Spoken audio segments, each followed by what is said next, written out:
El zafarrancho en primera instancia fue lidiado por el gobernador Julio Menchaca. La presidenta Claudia Sheinbaum se enfada con la actitud de Cuauhtémoc Ochoa. El mensaje fue atroz. El marco de la fiesta provocó un dispendio económico de 2.5 millones de pesos, inclusive un cantante denominado Commander. Por lo menos el 78% de esas 15,000 personas viven en pobreza. Crean esta crisis de nepotismo que hay dentro de la estructura o del staff de gobierno de Claudia Sheinbaum. 6 meses de desarrollo de la gestión de Claudia Sheinbaum es muy temprano para que exista una crisis. La crisis del nepotismo en Morena en los primeros 6 meses del esplendor de la presidenta Claudia Sheinbaum, que por cierto cuenta con cerca del 76% de aprobación a nivel nacional, ha empezado a cimbrar las estructuras de Morena. ¿De qué se trata la crisis de nepotismo? No solo de favoritismo, sino de ir en contra de los principios que tienen que ver con el humanismo mexicano, que es el modelo, el arquetipo que trazó Morena en su programa de gobierno. En este sentido, la presidenta Claudia Sheinbaum ha sido firme, ha sido expresa, y no solo desde la mañanera, sino también a través de diferentes eventos, ha marcado línea para que cesen los excesos que ha marcado el rubro de personeros en Morena. En este trazo destaca en primera instancia el viaje que tuvo Gerardo Fernández Noroña en el Congreso rumbo a Francia en primera clase. Si bien es cierto, como la presidenta Sheinbaum en primera instancia dijo, no es una cuestión ilegal, iba a un evento parlamentario y además con el presupuesto que está asignado dentro del staff de gobierno, esto finalmente causó escozor y la derecha, concretamente del antiguo régimen, empezó a impugnar la serie de condiciones que estaban dándose en este sentido del favoritismo, del influyentismo, del dispendio económico que atenta en primera instancia contra la austeridad republicana que marcó en algún momento Andrés Manuel López Obrador. En este trazo no fue el único caso que marcó necesariamente este dilema y esta contradicción al interior de Morena y del gobierno de Claudia Sheinbaum. En el caso concreto del estado de Hidalgo, se dieron 2 elementos importantes que tienen que ser escudriñados. En primera instancia, una especie de desencuentro que tuvo el senador por Hidalgo Cuauhtémoc Ochoa con el secretario de gobierno Guillermo Olivares Reina, a quien lo acusó de tratar de influir de más y de tratar de sorprender a los alcaldes en el estado de Hidalgo. En este sentido, el zafarrancho en primera instancia fue lidiado por el gobernador Julio Menchaca, quien salió señalando de que se trataba de una forma de diálogo al interior del staff de Morena. Sin embargo, las cosas trascendieron en tal magnitud que en Hidalgo empezaron a ver también los escarceos que tenían que ver con la derecha en el Congreso, la cual se sumó también a lo que había dicho en determinado momento Cuauhtémoc Ochoa y empezó a impugnar la gestión que tiene Guillermo Olivares Reina dentro de la Secretaría de Gobierno. Trazo seguido, el senador Cuauhtémoc Ochoa creó una iniciativa dentro de la Comisión de Hacienda en el Senado que se denominó cobranza delegada. ¿De qué se trataba todo esto? El senador pretendía que el salario de las y los mexicanos fuera tocado en determinado momento para cobrar precisamente de manera cautiva alguna deuda que se tuviera con alguna entidad privada o pública. En este sentido, evidentemente, esto iba en contra de las condiciones de preservar el equilibrio económico del pueblo y además encajaba una puñalada en la espalda de todos los propósitos que tenía Morena. ¿Qué fue lo que sucedió? La presidenta Claudia Sheinbaum se enfada con la actitud de Cuauhtémoc Ochoa y lo que trasciende en primera instancia es que deja la Comisión de Hacienda dentro del Senado, es sacado de ahí materialmente y además la iniciativa es vetada en forma inmediata. En este sentido, los dos dilemas que no tienen que ver solo con una condición de favoritismo, sino también del influyentismo dentro del diálogo y también la torpeza de querer influir desde el Senado hacia el gobierno de Julio Menchaca, evidentemente causó un desencuentro mayúsculo. Acto seguido, en Hidalgo se presenta dentro de Nueva Alianza, que es partido que está aliado a Morena, dentro del municipio de Tenguistengo, una fiesta que realiza el alcalde Febronio Rodríguez. La fiesta fue sufragada, es decir, fue pagada con dinero privado, es decir, con el dinero de Febronio Rodríguez, y por lo tanto no es una condición ilegal. Pero el marco de la fiesta provocó un dispendio económico de 2.5 millones de pesos, inclusive un cantante denominado Commander, y esta condición afectó a un municipio donde 15,000 personas, por lo menos el 78% de esas 15,000 personas viven en pobreza. Es decir, era un mensaje contradictorio de un partido que está aliado a Morena y que debe también tener una lógica de ética pública y de austeridad. En el caso concreto de Febronio Rodríguez, lo primero que dice el gobernador del estado de Hidalgo es que si se pagó la fiesta y se sufragó la fiesta con dinero que le pertenecía a él, no hay ningún problema de ningún tipo. La cuestión era que también había que marcar el paralelismo de que se trataba un gasto excesivo y que iba en contra de los principios de la austeridad republicana, del humanismo mexicano, de las condiciones de probidad que tienen que guardar los gobiernos que están en torno a Morena y más allá de Morena. Es decir, si esto también hubiera sucedido con partidos, con personeros que pertenecen a partidos como el PRI, como el PAN y como toda la partidocracia satelital que está fuera del engranaje de Morena, de todas maneras hubiera sido una condición que vulneraba precisamente al tejido social. Máxime en el estado de Hidalgo, donde la mayor parte de la población vive en pobreza, no solamente en Tianguistengo, también en el estado de Hidalgo. Las palabras del gobernador, acto seguido, causaron escozor en la prensa y fue impugnado. Y la presión mediática que se da, más la presión de las redes sociales, que esto va a ser muy importante, va a generar también que el gobernador tenga que tomar alguna medida y tenga que tomar otro tipo de pronunciamientos. Inclusive instruye a la Contraloría que es guiada por Álvaro Bardales para que pueda investigar el caso. Y el Contralor del Estado de Hidalgo también sale pronunciándose diciendo que esta fiesta será arqueada y que se verá de dónde provienen los gastos de la fiesta. Estos dos eventos se suman en paralelo también a las condiciones que ya venían primando dentro del gobierno de Claudia Sheinbaum. ¿Y qué va a suceder? Se van a dar todavía dos eventos infaustos, dos eventos delicados, dos eventos que también simbran y crean esta crisis de nepotismo que hay dentro de la estructura o del staff de gobierno de Claudia Sheinbaum. Tenemos que recordar concretamente que dentro de los actos protocolarios la presidenta iba a hablar del Plan México en la Ciudad de México, ese Plan México que tiene que ver con una reestructuración económica y que además se suma a la reestructuración económica del Estado de Hidalgo con el Plan Hidalgo.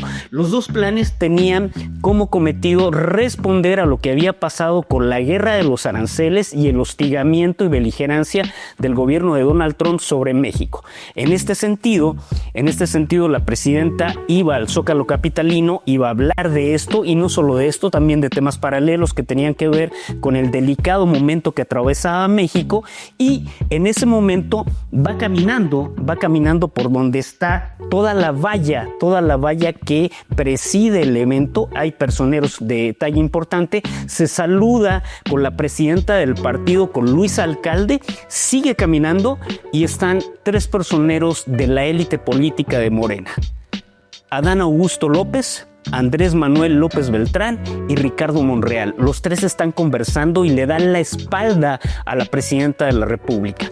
El mensaje fue atroz, es decir, no le estaban dando la espalda a Claudia Sheinbaum como persona, le estaban dando la espalda a la investidura presidencial, y esto causó realmente un cisma, y la prensa se comió vivos a estos personeros y también al gobierno de Claudia Sheinbaum, señalando que si había fuego amigo en los primeros 6 meses de gobierno, ¿qué se podía esperar en 6 años de gestión presidencial? Este zafarrancho hablaba también de que no puede haber descuidos dentro del staff de Morena para irrespetar la investidura de la presidenta de la República. Evidentemente, los sectores adheridos a Morena, más la ciudadanía, se inconformó con el asunto y la presidenta no le dio mayor importancia, pero dentro de la mañanera señaló que había que tener cuidado de la forma y el fondo de cómo se llevan a cabo las cosas dentro del gobierno y dentro de su gobierno. Esa era la condición. Acto seguido, un segundo momento de otro acto que fue realmente lamentable, la senadora Andrea Chávez, que pertenece a Chihuahua, al área de Chihuahua, patrocinaba una serie de campañas dentro del estado donde las ambulancias llevaban su imagen, llevaban su efigie. Esto causó evidentemente una impugnación en el Congreso de la derecha, tanto Alito Moreno como la senadora Lili Telles, que se caracteriza por su beligerancia y por sus ataques constantes, no solamente en contra de Morena, sino en contra del clima político que Morena aparentemente ha generado.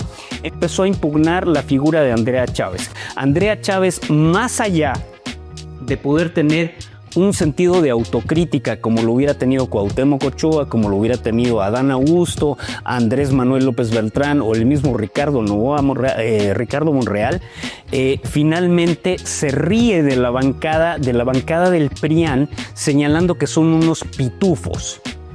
¿A qué se refería esto? No sé si se refería a suspiritos azules o que suspiran de manera azul, pero también de manera tricolor. Esa era la condición, pero no asume autocrítica.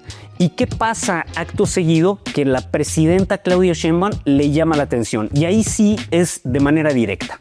Es de manera directa señalando que no puede haber dispendio dentro del gobierno de Morena y tampoco pueden haber despropósitos políticos. Es decir, no se pueden mandar contramensajes o mensajes a contrapelo que dañen la figura del gobierno. Es muy temprano. 6 meses de desarrollo de la gestión de Claudia Sheinbaum es muy temprano para que exista una crisis, evidentemente, en Morena. Y esto marca también una crisis que tiene que ver con los cuadros políticos de Morena.